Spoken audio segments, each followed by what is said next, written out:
Cedric Cannon writes, there was no discussion on the news regarding the Chinese-based company acquiring Legendary Pictures in your recent show. With that in mind, I was wondering if you felt that Legendary's absence in B vs. S would be felt. I personally think Legendary has been one of the most genre fan-friendly production companies of the past 10 years, but Marvel seems to overshadow them attention-wise, even though financially they have both done pretty well. Stay filthy, my friends. Yeah, so this is actually a pretty big deal. Like, Legendary Pictures, one of the companies behind the Christopher Nolan Batman films and Pacific Rim and a lot of great movies. They were just purchased by a company called Wanda. And now, Wanda is the same Chinese-based company that, remember, we were with AMC Theaters for a while, that bought AMC Theaters. So I was actually working at AMC Theaters when Wanda came in and purchased AMC Theaters. So now that same company has just bought Legendary.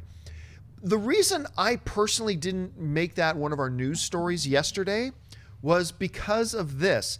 When Wanda came in and bought AMC, a lot of us were asking at the time, what's going to happen? What's going to change? And here's what Wanda did. Nothing. They left our CEO in place. They left our board of directors in place. They left all the upper management in place. They didn't do anything. They literally just owned it. And then they let it run, and literally nothing changed except for the fact that AMC got a big influx of cash.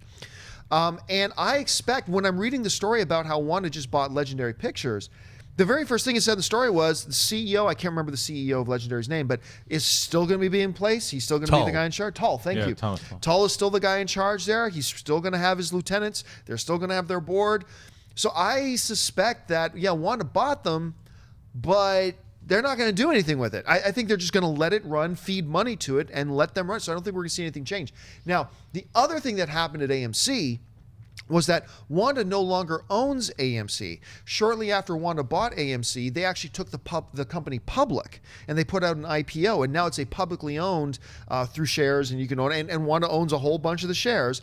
And I expect probably within the next 2 years, you're going to hear Legendary is going to do the same thing. I think Legendary is going to go public, become an IPO as well. So that's why it wasn't a big deal for me. And I honestly don't think it's going to have any implications on what Wanda does. But you brought up something earlier today about Legendary West and how this might be a really nice strategic move for them. Yeah, I was just reading up on it, and the Legendary is going to have a large studio built in China now that it's owned by Wanda, and they're going to actually be able to make bigger productions in China using the China and American connection. But because of the way, to import a film over from the U.S. to China, if it wasn't made in China, is not a Chinese product, is a lot harder than if you actually make it in China itself. So I think there'll be a lot more co-productions happening, which I think is a great thing.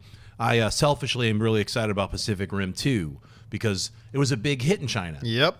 Made over $100 million in China alone. And so that, I think, bodes well for possibly doing Pacific Rim 2. Also, I think, they're just pretty smart about it. Like, I think it's a smart move for Wanda to purchase Legendary right where they're at right now and not do anything, just let it roll. It's like, let it ride. They're just going to collect money. So that's the word, is it smart? As far as, like, I always love when you hear smart companies that say, okay, we're going to buy a company that works, and we're not going to touch it. Why? Because it's working.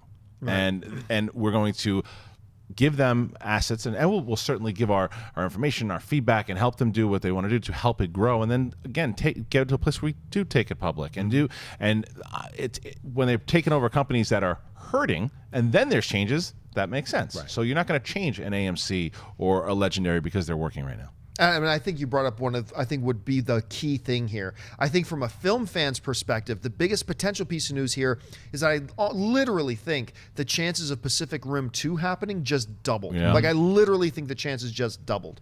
Hey guys, if you like this clip, click here to watch the entire episode. Also, make sure you subscribe to our YouTube channel because it'll help you stay up to date with all the stuff we've got going on here at Collider.